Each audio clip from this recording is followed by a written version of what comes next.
ಈಗಷ್ಟೇ ವಿಕ್ರಮ್ ಅವ್ರು ಹೇಳಿದ ಹಾಗೇನೆ ಏನು ಹೇಳಬೇಕಂತ ಗೊತ್ತಾಗ್ತಾ ಇಲ್ಲ. ಆಗಲೇ ನಮ್ಮ ಇಂಡಸ್ಟ್ರಿ ಸೀನಿಯರ್ ಪ್ರೊಡ್ಯೂಸರ್ಸು, ನಿರ್ದೇಶಕರು, ಹೀರೋಸು ಎಲ್ಲ ಮಾತಾಡಿದ್ದಾರೆ. ಸೊ ಮೇ ಬಿ ನೀವೇ ಪ್ರಶ್ನೆ ಕೇಳಬೇಕು. ಬಟ್ ಐ ಥಿಂಕ್ ನಾನೊಬ್ಳು ಕನ್ನಡ ಸಿನಿಮಾ ಅಭಿಮಾನಿಯಾಗಿ ಮಾತಾಡ್ಬೋದು. ಈ ಈ ಸಾಂಗ್ ನೋಡಾದ್ಮೇಲೆ ನನಗೆ ಸಿನಿಮಾ ನೋಡೋಕ್ಕೆ ತುಂಬ ಕುತೂಹಲ ಆಗ್ತಿದೆ.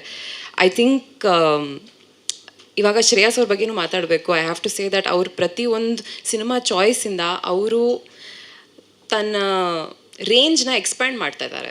ಸೊ ಪಡ್ಡೆಯುಳಿ ಇರ್ಬೋದು ಅಥವಾ ರಾಣ ಇರ್ಬೋದು, ಇವಾಗ ವಿಷ್ಣುಪ್ರಿಯ ಇರ್ಬೋದು, ಅವ್ರ ಪ್ರತಿಯೊಂದು ಜಾನ್ರನಲ್ಲಿ ಅವ್ರ ರೇಂಜ್ನ ಎಕ್ಸ್ಪ್ಯಾಂಡ್ ಮಾಡ್ತಿದ್ದಾರೆ. ಆ್ಯಂಡ್ ಅದು ಒಬ್ಳು ನಟಿಯಾಗಿ I have great admiration for his choices that is making in cinema.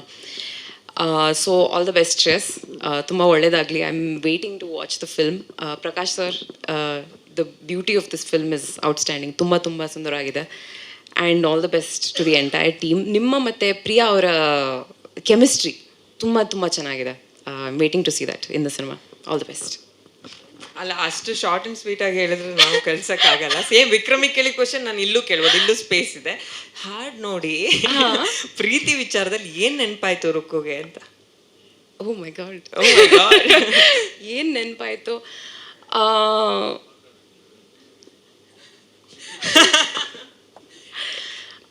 ಇಲ್ಲ, ಏನು ಎಕ್ಸ್ಪ್ರೆಷನ್ ಅಲ್ಲಿ ಆನ್ಸರ್ ಮಾಡು ಅಂತ ಹೇಳಿಲ್ಲ, ವರ್ಡ್ಸ್ ಅಲ್ಲಿ ಆನ್ಸರ್ ಮಾಡು. ವರ್ಡ್ಸ್ ಅಲ್ಲಿ ಮಾಡ್ಬೇಕಾ ಇವ್ರ? ಇಲ್ಲ ಇಲ್ಲ,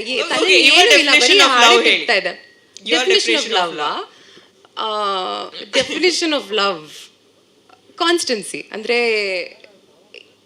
ಏನು ಇಲ್ಲಿ ವೆನ್ ಲವ್ ವಾಸ್ ಟ್ರೂ, ಇಲ್ಲಿ ಟ್ಯಾಗ್ ಲೈನ್ ಬರೆದಿದ್ದಾರಲ್ಲ, ಲವ್ ವಾಸ್ ಟ್ರೂ, ಅದೇ ಡೆಫಿನಿಷನ್ ಆಫ್ ಲವ್ ನನಗೆ, ನನ್ನ ಪ್ರಕಾರ.